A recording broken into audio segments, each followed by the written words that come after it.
So it's been really nice. I think our YouTube live has started now, and I'm going to start the webinar as well. So as the people gradually start coming into the webinar space, I just want to say, Neera, that what a privilege it is for us to host an exceptional leader like you. And I want to say this right at the beginning. I want to thank my dear Beena Singh, who's my cousin, who said to me, you know what, I have been listening to every Thursday program of yours and you must host Neera because she is truly an exceptional leader. And you will thank me later for the fact that you are going to be hosting her. And she said many other things. She said that, you know, for instance, she recounted her whole association with your mother. And she recounts very fondly that when she joined as a mechanical engineer student in IIT Kharagpur, and your mom was a year senior to her, and she was an electrical engineer, and how your parents not only were some amazing people who were together as friends, and your mom helped Beena in her by mentoring her and became one of her closest friends. But she also said that even while she was there, she was very moved by this cause of the Adivasi, you know, children in Kharagpur. And that led to your mom and dad then supporting this initiative of setting up a school, which became a boarding school there. And she said that, you know, it's been so joyful. And she also recounts this incident that while her daughter, Malika, when she went to volunteer there, and she was teaching in a class to those students, then it was very fortuitous that she got this call from Harvard Business School for her admission interview. And so she will never forget that incident. So with these words, I just want to say thank you, Neera, for doing this for us. No, thank you for having me. I hope I live up to those expectations. Let's see. Thank you very much. And I'm also so delighted that I have my co-host, Nidhi Govil, who was awarded by Soil by a special award as one of our most role model sort of alumni. So Nidhi, welcome to this as my co-host. And Nidhi, would you like to say hello as well to the audience?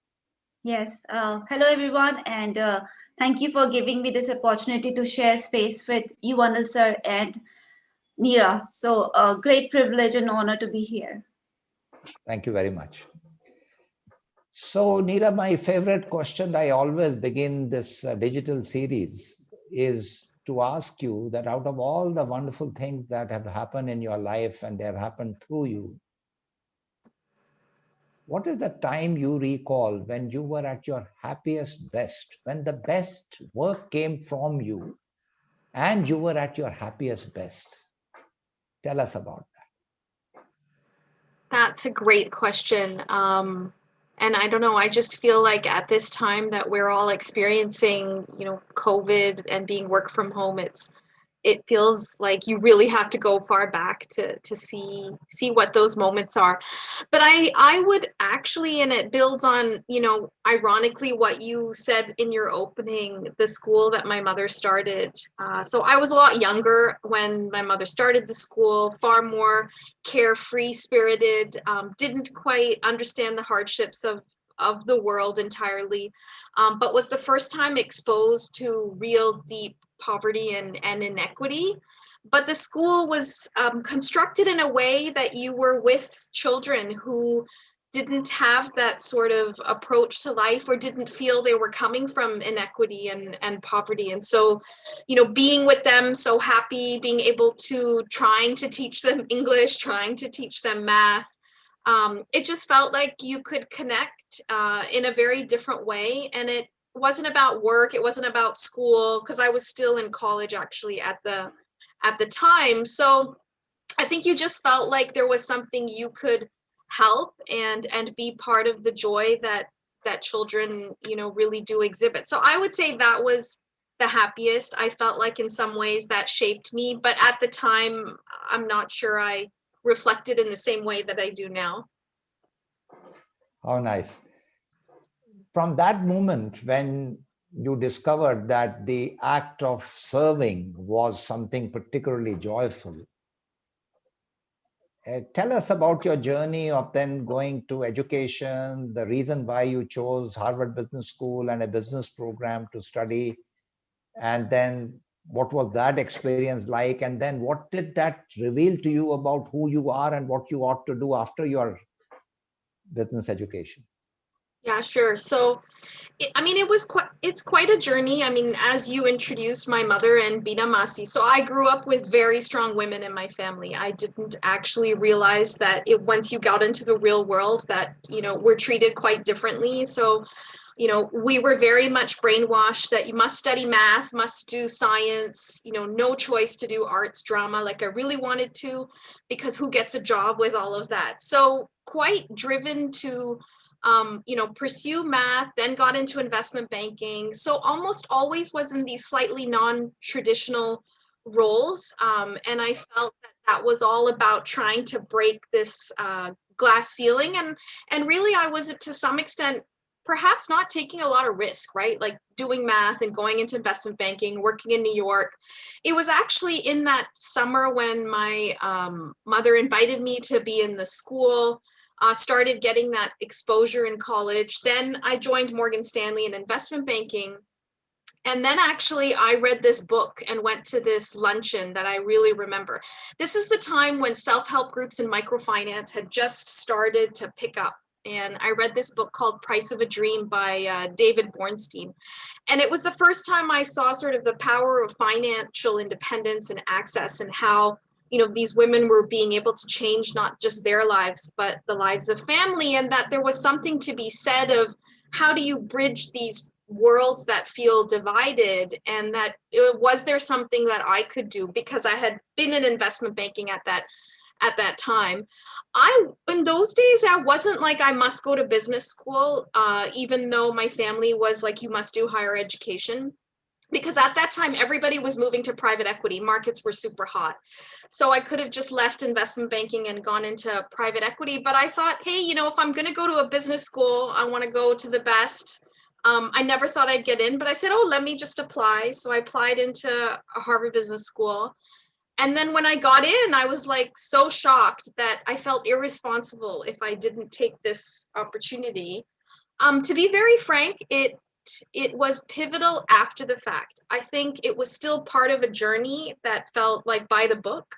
But it was at school where, so the motto at HBS, which at the time I perhaps didn't embrace as much, but it is about leaders that make a difference in the world. And they do a lot to brainwash you while you're there. Like, you are a leader, you are a leader. And so you're like, okay, I better be a leader that makes a difference in the world. And it gives one a tremendous amount of self-confidence. And I'm sure it speaks to the program that you also have here, that when you're with peers, you're in that kind of learning environment, it does a lot for giving you self-confidence to pursue things that you may not otherwise. And so my biggest fear was always like, will I have a job? And then all of a sudden, after going into Harvard Business School, I said, wait a second, let me take this privilege. It was never privilege of wealth. It was privilege of exposure and education. And could I connect it to making a difference? And oh, by the way, if it didn't work out, someone will give me a job because I had this sort of stamp of approval. So I think that gave me courage and self-confidence to really join Dasra. Actually, the idea of creating Dasra happened in Morgan Stanley with another analyst who then later became my husband. But we both came up with this idea, but at that time I didn't have the courage to join Dasra. So it was only after business school, after another year at UBS Warburg, that I finally came and joined him and grew Dasra. So what a nice story. Now, this aspect, your husband, the part of his spirit of wanting to create Dasra, where did that come from, and how did the name Dasra get created? So I think his story is perhaps a lot more inspiring, where he comes much more from an altruism of wanting to give back and wanting to contribute. I think mine was less so altruistic. Mine was like very much, I have skills, I will apply these skills, and I will try to make a difference. So I think we both come from it in very different ways, but it was very inspiring, right? So I think when you see what emotion and inspiration he started Dasra with, that's actually similar to what you see in other leaders and entrepreneurs in our sector, that they are driven by a higher purpose of sorts. And I think that's what gravitates followers. So I must admit that at the end of the day, perhaps I was a follower. The name is we wanted to have an Indian name. It's a Sanskrit word that means enlightened giving. And it's a funny story because it was a summer that I was spending with my sister in Canada. So my family actually lives in Canada, and she had just given birth to my niece. And she had a baby names book by Maneka Gandhi. And I was flipping through this baby names book and came across the word Dasra that meant enlightened giving. And I was like, let's name this Dasra. How wonderful. What a nice story. So yeah, that is synchronicity at work there. So a baby was born and another baby was also being created at the same time. So very nice. Now this journey of Dasra for you and your husband, how has this journey been like? And what are the moments that stand out for you in the journey of Dasra that are the most fulfilling for both of you and for you personally? Wow. So there's probably lots of moments, because it's been almost 22 years that Dasra's grown from a baby to now this 22-year-old. And to be very frank, like starting any organization, it has its ups and downs. I would say perhaps the most, the highlights of this journey are a few things. I think the first thing is when you have people who want to join you. So you start hiring and you're like, wow, you actually want to join something like this? And you somehow feel that they are, sacrificing to come and be part of Dasra. So you feel a tremendous sense of responsibility, and you start realizing the importance of people. And that's a whole other topic, right? How do you motivate and keep people? But for me, I think a highlight was starting to see that people wanted to be part of something like Dasra. I'd say was perhaps my biggest highlight. I think the two others are over the journey when you see the success of other organizations grow. So the reason we started Dasra was because we didn't have skills, nor did we have money, but could we help other NGOs grow? And if you could help them with their management capabilities, because we didn't feel like experts in the program, or how do you help communities, all we could do was how do you help organizations grow? And Dasra was based on, if you bring strong management tools and help organizations grow, then their impact grows as well. And so for us, the challenge was scaling organizations so that we could address these big problems that we have in the country. And so, the real happy moments are when you see leaders of these organizations and their organizations grow, and you feel that maybe you played a small part in it, whether it's funding or whether it's helping them hire people or think through their strategy. So some of our successful organizations are like Magic Bus, Educate Girls, Sneha. In our early days, we did support Akanksha, Akshay Patra, were all some of the initial organizations. And so I think we got quite good at picking organizations that we, wanted to bet on and really felt there's potential. Although that being said, there are, of course, organizations that don't follow a similar journey. But I would say that that's the second highlight. Third one is funding.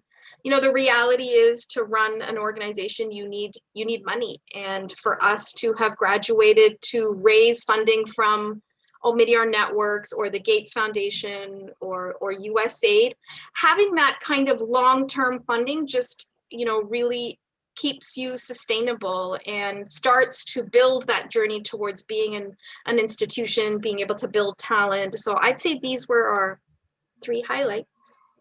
How nice.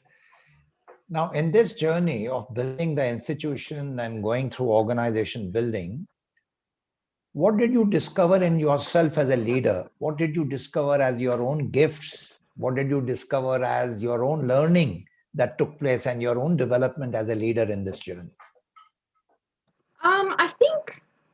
I think it's definitely been a change for me, and I was kind of reflecting on the topic of the session, which is something like the best version of yourself, right? And I think your question perhaps directly relates that it was only when I realized my strengths, or I started to recognize the value that I was supporting these organizations with, that's when it amplifies and magnified the ability for these organizations to have, real change. And I think that for me, was a range of helping leaders ask themselves difficult questions and confront problems, and in a way that they felt we were in partnership. So we were in partnership together to overcome this. And the ability to have flexible funding, I can't deny, is a treasure, right, for organizations. So bringing that flexible funding, in the very early days, I would sit with leaders, and because I had finance skills, I would help them build financial models.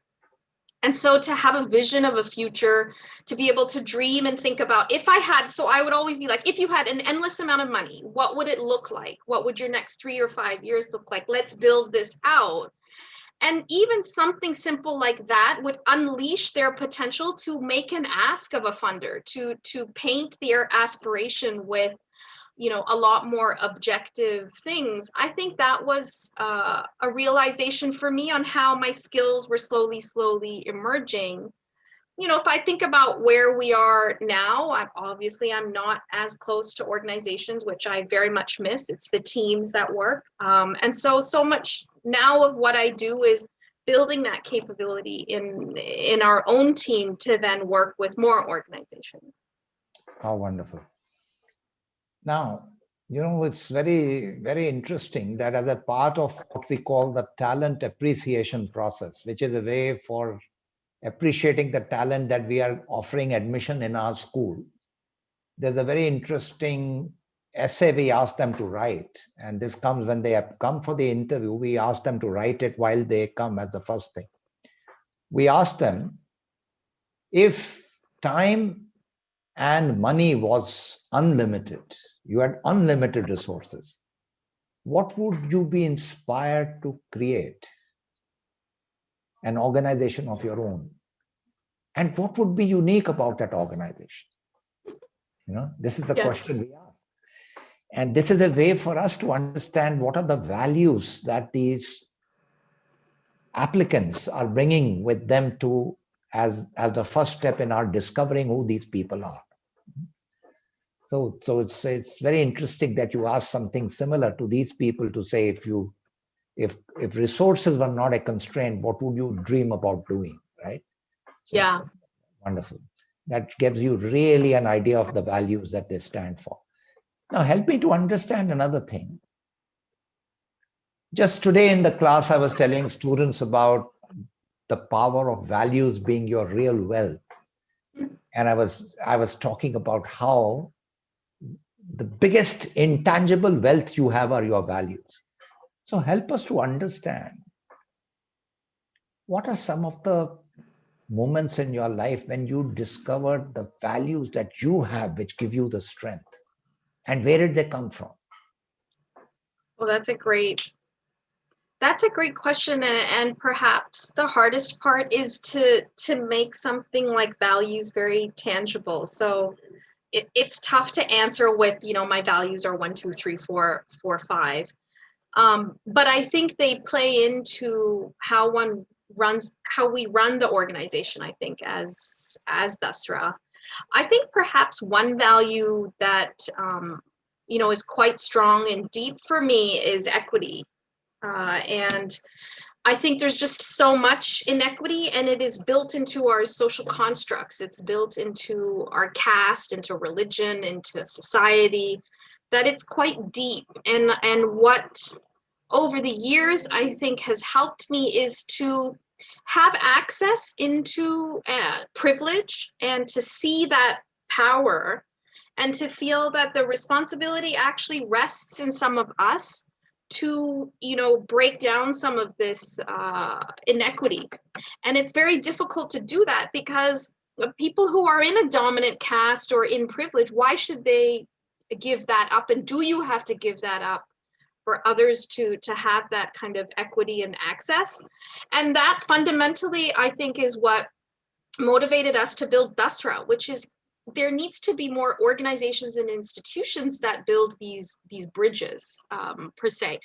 And part of why we work with philanthropy and why we work with NGOs, so, two sides of the same coin, is we see ourselves as bridging these, right? Speaking, helping language, break down some of these barriers, preconceived notions that, NGO leaders are all jholawalas and, they're all corrupt and who do we give to anyway, to, the philanthropy side and saying, actually get involved in your giving, be strategic about it. So I think that if I were to name a few, that would be quite deep.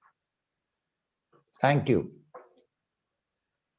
Could you share with us, particularly this aspect, you talked about adolescent girls and a whole program where you are working with them. Also, you talked to me about how some of the families who are in business are finding a way to support that. So tell us about that initiative that you are leading and why that is so important to you and to us. Sure. So we started our work with how do we support organizations that are working with adolescent girls probably about 10 years ago. So for some of you, they're probably thinking, wow, this is obvious that you would invest in adolescent girls. But you would be surprised that when we started to do our research, there were very few organizations in the NGO space focused on adolescent girls. So this is an age group between 10 to 19, very much an invisible group. But in fact, if you look and see the research, if you and when you invest in this age group between 10 to 19, you have transformational change on, sustainable development goals, all the way from nutrition on families, when these girls have children, how they manage themselves, the more educated they are, the more their families will benefit. And so you just see a multiplier effect. And we learned through the work that we did that really, if you focused on 4 outcomes for an adolescent girl, which really plagues our girls, is the first being child marriage. Girls in India just get married too early for whatever reasons. Might be poverty, might be patriarchy, whatever it is. They get married very early and therefore they get pulled out of school and they just become invisible. And when they get married early, they also have children early. So the second outcome is really, how do we delay pregnancy? So delaying marriage, age of marriage, delaying first pregnancy. The third one, we focus on keeping girls in school. That is the most protective, best way to take care of our girls, is to help them stay in school. So completing 10th standard is our sort of third outcome. And the fourth one is, how do you build agency? How do you help girls have voice, and how do they champion their causes? And how do you make that link to actual employability is sort of the fourth outcome. The problem with our sector is we look at everything in silos, like health, education. So you almost have to break this girl down. But what she needs is sort of this whole holistic approach to really supporting her. And that's really the program that we developed. And then we support a group of organizations who are working on these outcomes. Sorry, I know I've gone for a long time, but No, but this is wonderful, because I think this makes a lot of sense to us. And we work with an organization called the Chinmaya Organization of Rural Development. Dr. Kshama Maitre in the Kangra district with the 800 villages, and women empowerment and working with the girl child and the adolescent young women has been a part of their focus, including then leading all the way to microfinance later, and so on. So our students go there every year to learn from the work being done there. We spend a week at a spiritual retreat center there. Oh, wonderful. And the whole purpose is the students go and learn from the powerful work of Dr. Maitre. And so, this is got a special place in our hearts. That's why I also asked this question. Now, let me ask you another question. This work is difficult. What you are doing is not easy. And to continuously source inspiration from within yourself, is not easy. What have been some of the most difficult moments in your life and in your career so far, and where you really had some obstacles and challenges and difficult moments? And how did you then deal with those, and how did you find a way to learn from those? That's a great question. And I think as all entrepreneurs grow organizations, there's all kinds of challenges.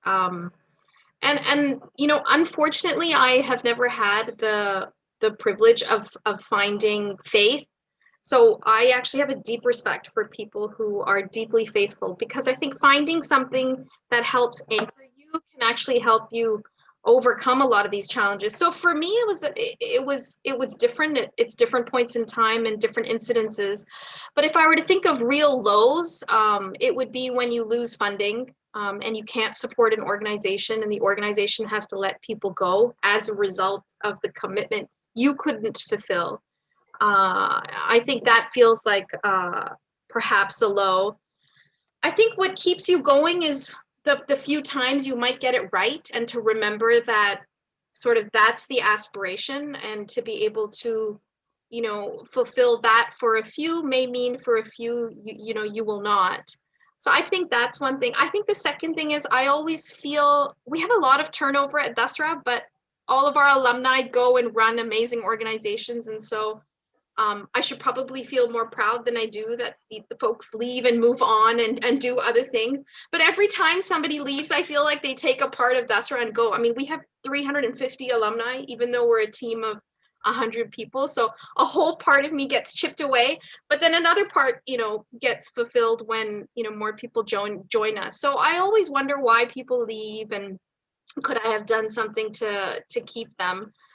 And I think the third thing is, you know, clearly my husband and I made a choice where we wouldn't have assets and wealth to give to the kids. So we have 3 boys. And they're 3 teenage boys. I wish I had girls, so I like to believe that we're trying to raise some feminist boys. But to be very honest, we don't have assets, given the life choices we've made for them to have a life that we could have otherwise provided. And my in-laws reminded me of this all the time, as do my parents. So I think that that is sometimes difficult when you make a life choice that has implications on other people that are close to you. I like to believe that they will see value on all that has been created, and that will make them a better person. But that being said, you know, they won't have wealth. Sure, they won't have material wealth. Material wealth, yes. But, you know, as what I have learned all my life, that the real wealth is the inner wealth.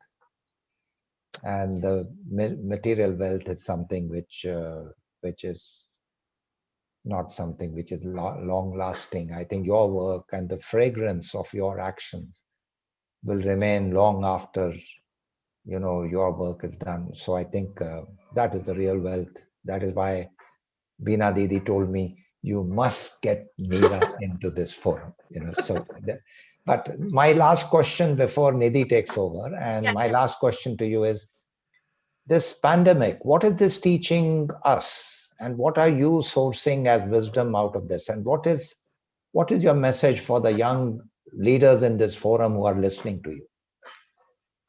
I think that it's perhaps an overused word, but I absolutely love it. It is resilience and perseverance. And I think it's taken the best of us for it to show up. And I think a lot we take for granted until you have these moments of crisis. And it's kind of like it's your life experiences, and it's a bit of a muscle that gets developed over time. So I think to take every good moment to strengthen it, every weak moment to strengthen it. I believe it is a journey to be resilient. And it is in this time of crisis that folks that have built this muscle are able to pull kind of everything else along. So I think that that is important for us to continue to build in any sector, but to build in ourselves. I think that to be able to manage stress and to anticipate scenarios cannot be understated or overstated, I suppose. We don't prepare ourselves We've been overly optimistic, and I think that skill to think about what if before a crisis hits has become really important. So scenario planning, thinking through risks, assessing stress, all the way from basic things like how long will cash run in your organization that feels so basic was a skill we had to actually teach and ended up teaching 350 organizations. That you only have 6 months of cash, what are you going to do, right? If this happens, then what are you going to do? So being more aware of risks, thinking through very methodically about scenarios, understanding what stress places, how do you behave under stress? How do you help that, and how do you help others under stress? I think that whole aspects of mental health as well as managing stress, I think these would be sort of three things. Wonderful. So now I request Nidhi. Nidhi, as I introduced, is from the charter batch of Soil. And, last year when we had our first alumni awards, so the jury, chaired by Mr. Muthuraman, the legendary Mr. Muthuraman of Tata Steel, unanimously under the leadership of Mr. Muthuraman, Nidhi's name was chosen as a role model alumnus from Soil. So Nidhi, over to you, and now you take over the process of asking questions, including a question that you might be inspired to ask from yourself to set the ball rolling. Thank you, Anil sir, and congratulations, Neera, once again. Very, very great work that you're doing here. So wonderful questions asked by Anil sir, though he has covered almost everything from success to failure. I will start with I would say a little bit more information question that is coming from one of, I think, our NGO partners. So the question is about the best practices that you may have built so far, which can be easily replicated. And have you explored SDG impact bonds and DIB? So it's a more of a practical question there. Yeah, sure. So that's a great question. The second part of the question, I can chat a bit about best practices, but I wasn't entirely clear best practice to what. But I think if we look at development impact bonds and those kinds of financial philanthropic mechanisms, I see a tremendous amount of potential in India, but we're not quite ready. So Educate Girls, one of the organizations that we started funding when they were in 50 schools and then moved to 500 and thousands of schools, they were one of the first in India to do a development impact bond. And there's a lot of learning in that. The biggest challenge is our capabilities of organizations to measure cost. How much does it cost to deliver? Because the development impact bonds rely a lot on the cost that a service provider gives. And so we've never broken down our work in the sector to be able to understand that and the impact. So not only is it what does it cost to deliver, but what is that directly related to the impact? These two absolutely have to stay connected and move through the development impact bond for that to work. So until we have that kind of capability in the sector, it will be difficult to pursue these kinds of mechanisms, and they're extremely expensive. So unless the government comes in as a clear funder into these bonds, we really don't see the real impact of this or the ability for it to really scale. But I do think there's something to be said about how do you create financial mechanisms where philanthropy comes in and gives you leverage depending on what those business models are. We need to be much more innovative about how to do that, and how do you bring in government funding in addition to that, I think is a whole area of work that the sector really does need to progress towards. And I think we're cutting edge in India to be able to do that. So there will be more and more examples that will emerge over time. Great, Neera. And would you like to talk about some of the best practices NGOs can replicate and take away from this session? So, I mean, I wouldn't call myself an authority on what NGOs, there's so many, I suppose, best practices.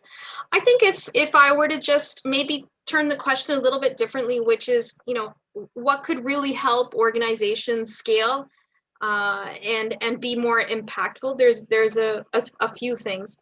I think, I mean, the first thing, which was I answered a bit in the question, is leadership actually has to be entirely invested, dogmatic, and ambitious about wanting to achieve scale. You cannot have an organization where it's just the leadership believes it's incremental. So if you really want to achieve scale, a lot of it has to come from the leader believing and being ambitious about that. And therefore that takes a certain journey and a certain plan. I think we underestimate people in the nonprofit sector. I know I sound like a broken record and I keep saying, you know, people, but it's really needed in the sector. And sometimes we take passion for granted. And it's important, and you know, it's fundamental to when you're coming into this sector that is what you're driving for. But organizations who take their people seriously, think about sustainable salaries and a life, I think these organizations are really the ones that can grow. I think the last thing I would say is really, how do you place the community and the social change at the center? We have to be very careful to not become organizations that are top down, that we're bringing solutions into the community, but not to forget that the community, you know, the women, the ultimate change we're all working towards must be placed at the center. And so bringing more human-centered design, bringing more outcomes and holding ourselves accountable to that, measuring that, I think the future of the change we all want to see really rests on that. That's a very interesting point, Neera, about putting the community at the center. And similar to that, we have a question coming from Yogesh sir, who's asking about, given the India context that India is not, I wouldn't say that India is poor in terms of the amount of wealth that exists. And if you see the religious institutions that we have in India and the amount of money that they get in terms of donations.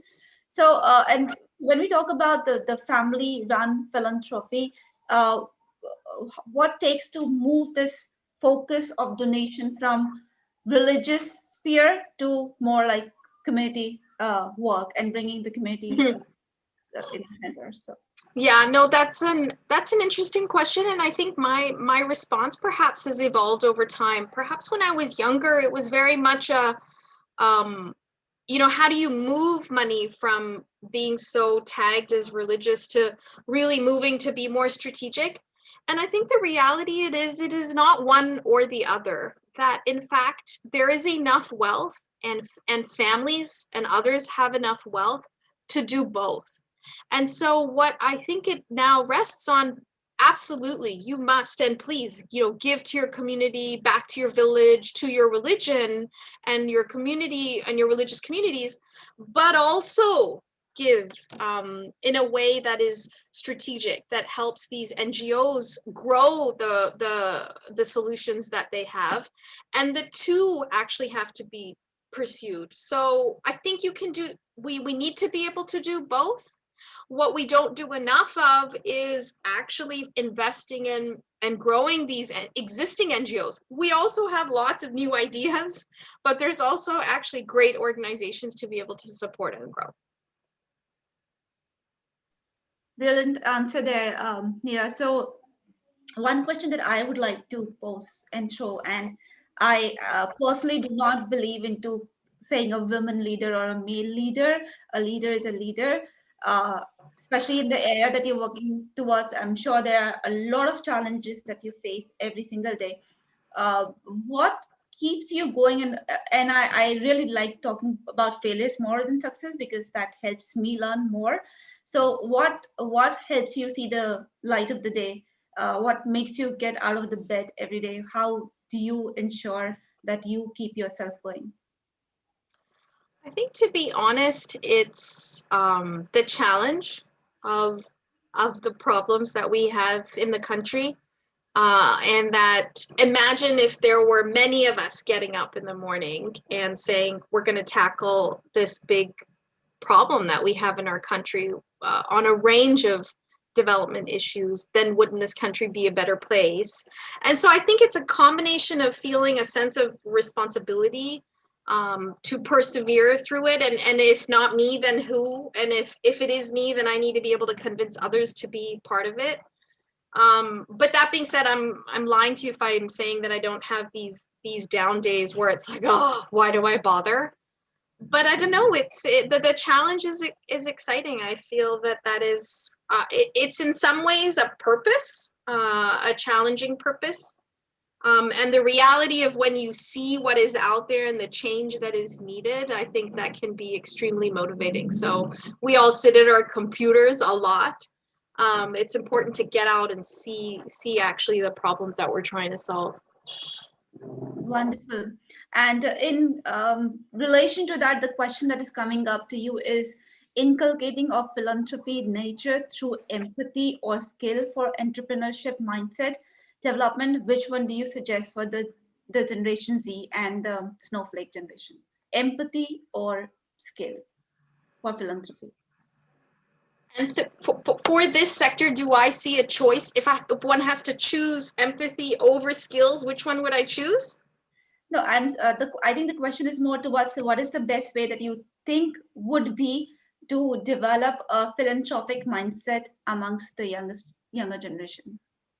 I think to develop any strong mindset for any change in the world, you need empathy.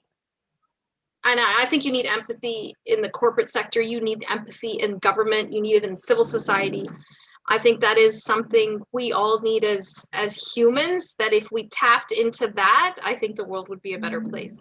Skills they'll come and you can grow them, but empathy is really important. And we don't do enough to be able to build that. I think you can build empathy. I don't think we're born with it, which is why more and more exposure to see how the rest of India lives can build that. And I think curriculum, education institutions, companies need to build that in people.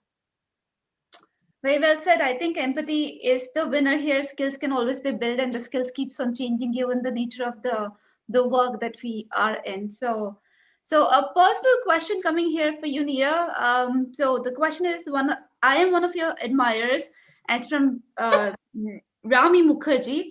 And specifically amongst others that you and Devil decided to marry at the places where your mom was looking after Adivasi children. You have spent time in Canada, US, and India, which is one good of each of these countries. Look, I think the question is about one best thing about India, US, and Canada. I just want to intervene. This is a question asked by Rami Mukhija, board member of Larsen and Toubro. And Rami is an IIT product, knows the family, knows the fact that you and Devil spend there. So he's asking, what is the one good thing that you pick up in Canada, US, and India? What have you learned from these people? That's a great question. Hi, Uncle. Let's see.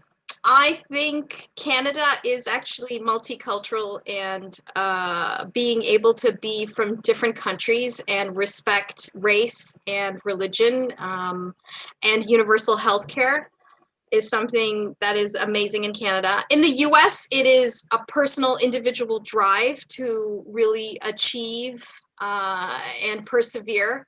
I would say, Americans are incredible in being dogmatic around that. And I saw that firsthand at Harvard Business School. I think, I can't even name one good thing about India. There's just too many things, all the way from the diversity to the richness in culture, all aspects of how we are so different and yet feel unified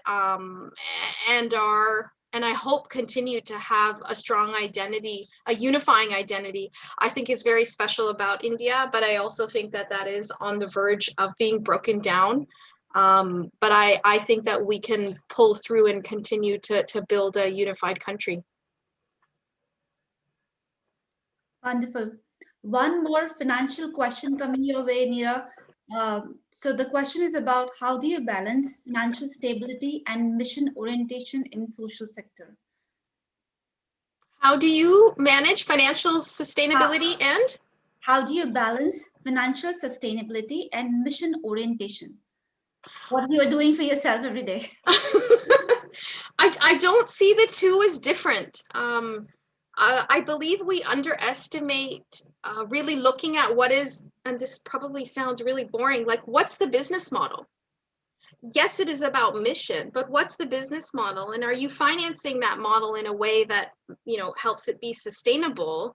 I think thinking through what's that model, where is income coming from, what are our costs, and therefore what are we trying to achieve? All of that has to stay aligned. And there's trade-offs. There's not a trade-off between finance and mission, but there's a trade-off between, I do believe at some point, making a profit and having an impact. I do think sometimes that trade-off we underestimate, which is why there is a reason one is a nonprofit and there is a reason one can be a for-profit. There's also a reason now that you can look into business models that are hybrids. But I think that to look at all of this in isolation feels naive. Interesting answer there, Neera. So one more question coming up again regarding finance, and the question is from Ajay. And the question is, have you explored innovative financing models to source funds from cross-border underutilized fund for venture philanthropy? So it's more about getting money from outside to Indian firms. So you all know we went through this massive FCRA amendment, which has caused a lot of stress in the system, and it makes it very challenging for organizations to get money from abroad. And so that's become even harder. And the biggest impact we'll have is on community-based organizations. So what was in fact happening is funding was coming from abroad, coming to an organization that could receive the FCRA and then being sub-granted to community-based organizations. And so the ability for an organization to take that money from abroad and grant it to another organization has actually been stopped in this amendment that just got passed with lightning speed. So it's challenging. I mean, the government doesn't want to have foreign funding come here. So it begs the question and the real need for us as Indians to step up and give more and participate more in philanthropy. It can't be solved by foreign funding. Yeah, I think that's where the answer is, for us to step up the game and do more for the community. And with that, there is a question from Arvind, who said that it's very important about passion that you spoke about, Neera, and what can be done to ensure that people who are passionate contribute to the community and not lose or divert their focus. I think we have to do a better job of reminding ourselves and others what's the change we all want to see, right? Whether in the community or in the country, and to be part of it, right? Passion itself is useless. Passion with action is really what we need. And so reminding ourselves the urgency with which we need to act because you see the state of how people are living. I think that's what we need to combine so that it's not lost. Interesting. Be the change that you want to see is, I think, the motto here. A couple of other questions that I can see here are around the entire work, and one that I want to ask Neera is about while you've done, like, learning is a continuous phenomena, and what do you do for building up that capability for yourself? That's a great question. I take a lot of advantage of showing up to different things that are outside of the usual. So I love listening to people who talk about books or literature or things that are not related to what I do. So business, I read a lot of stuff because I have free access to the Harvard Business Review. So I read that, but I also read things outside of, so I read. That's boring, maybe.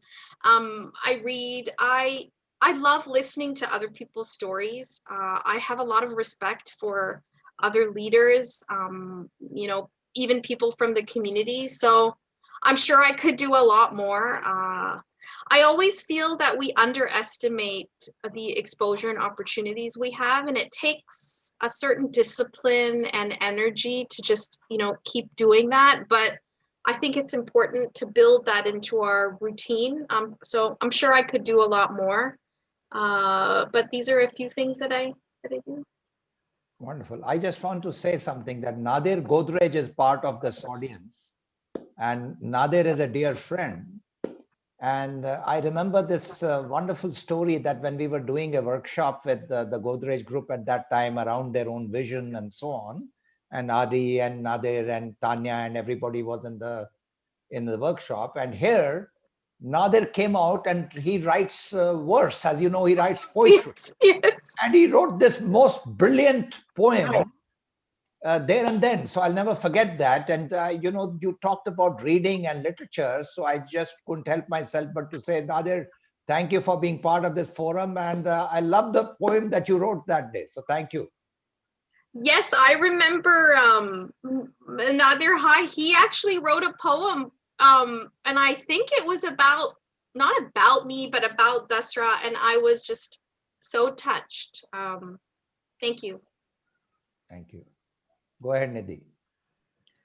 So I just want to scroll down to see if I'm not. There is one particular question that was asked earlier, and by Ambukshan Nair, that how do you respond to bureaucratic inertia and hierarchical mannerisms you come across in your day-to-day environmental interface? How do you respond to that? What a great question. It used to be quite in your face for me, and it used to make me very angry. And maybe with old age, that's become understanding where it exists and where you can challenge it, and where sometimes you have to work with it to actually have the change that we want to see. There's an incredible amount of patriarchy and bureaucracy in this country that I think is a real challenge for us in any sector, but definitely the development sector. I think it's recognizing where, in my individual capacity, I should step aside, and that there are others in the organization and others that can confront or partner with it in a way that helps us move forward. So I think I've moved from being reactive and challenging always to find the right moments to challenge, and in other moments to actually work with what one has to. I mean, we cannot have change in this country without partnering with the government. The government, frankly, doesn't want to see me with my accent and my background. So if we're really going to do that partnership, who are the right people to be there and find those synergies? I think I've learned that over time. And Mahesh Limay asks a similar question, Nidhi, and he's talking about the resistance. And it's something similar, that how do you encounter resistance, in organizations which you are serving, and when people are resisting, what are some examples of resistance you have faced, and how did you channel that resistance? Oh, that's a great question. I think we face resistance all the time, and it's all about the naysayers. So I think part of it is I find that the challenge. So the more people say, no, actually Dasra is not going to work out, or, a girl's life is never going to change, the more that gets me fired up to kind of prove them wrong. But I think if I'm to put a more mature hat on this, part of breaking down resistance is showing what's possible, and being patient to change mindset, and to be willing to handhold and not judge. So that's a much more, I think, mature answer. And I believe that is what we need to do more and more of. And so there's an aspect of patience, tolerance, and realizing that everyone doesn't have the same mindset. And so there's a process of awareness building, of education and exposure. And that's actually part of why Dasra was created, right? How do you help families, corporates see what's possible, and walk them through that is part of our DNA.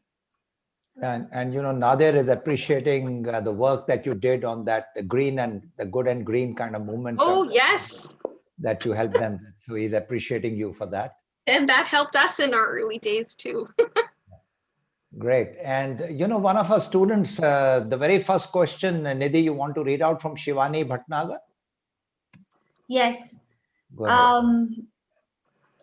So you have touched upon it slightly, Neera, but the question is, what was one moment that made you feel really proud of the work that you're doing? I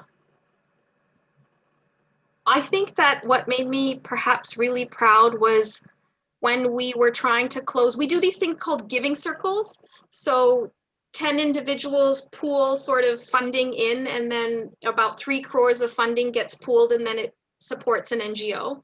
And our first giving circle was Educate Girls, and it was called Girl Power. And that was, related to what I was saying earlier, where individuals, a lot of men didn't see the value of why would we support adolescent girls. And so when we finally closed that circle, it took us a lot longer to close that giving circle. I was really proud and felt that, okay, this is the moment. We have this amount of funding to support Educate Girls. And that was our journey, actually, that started into supporting girls. And that really felt like you can convince, you can break down that resistance if you educate and expose people to what's possible when you invest in girls. So I would say that was proud. That was the time where we realized we needed to be much more focused on what we were doing. It wasn't about any sector for anyone. It became, we have to hold ourselves accountable to the change and the outcomes, and girls was the first place that we prioritized. Yogesh Andle, the co-founder of Soil and also an IIT product, Nidhi, he raised a question right at the beginning in the chat box. Do you want to read out his question? Yes, I think we got it covered. The question was regarding movement of funds from religious donation to more like community. Okay. I went to the facility, used the facility for a minute. Maybe that's when she answered the question. No problem. Neera, there is another question that comes to people, that we have a program in Soil where we tell our students that if they make a career in the social sector, then we will even give them a special scholarship to underwrite part of their fees, because we encourage that. And yet, this is something that some people do because of choice. Some other people want to join an organization which is more like a social enterprise, in the sense, purpose-led business. Do you think there is a place for that? Because I once heard this very fascinating comment that we need more business kind of practical mindset amongst NGOs, and we need more idealism and purpose-led energy in businesses. So how do you sort of speak to this? And what would you like to say about that? So I would say, first of all, must continue the scholarship. I had the loan forgiveness program from Harvard Business School and was the longest on that program in the history of the school, because nobody made as little as I did 12 years out of school. So, but I think that it was helped sort of build Dasra. So must continue to do that. I don't see those two things you said as a development sector, nonprofit thing or a for-profit thing.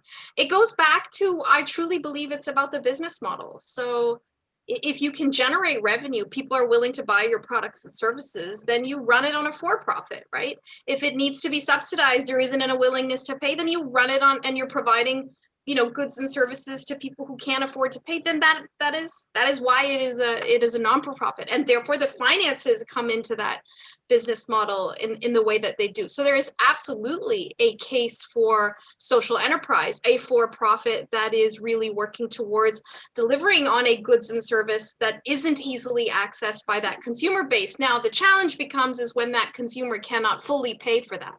And so you have a hybrid model, right, where you will have philanthropy that will come in to support some of it, and some of it you will be able to sell, like under the mango tree or some other companies. So I'm not sure that's the answer you were looking for. Thank you. I think as we reached towards the end of our conversation, Nidhi, I'd like you to share what you are moved to share as what you are sourcing and learning from this interaction today. And then I will sum up what I have learned from Neera. So, okay, that's a huge question, Anil sir. So I've learned a lot. Neera, in terms of resilience, in terms of giving back to society, in terms of also very good understanding about that non-profit does not mean the entire financial and business model that we're talking about, that it also has to be run as any other organization to make it be successful and scale up. And that is exactly where you are coming in. So the concept that people have that, okay, if there is something that we're doing out of service or seva bhav, that can be secondary, but it's not like that. If you have to do that community work or wherever you are, you need to make it run as one main mission.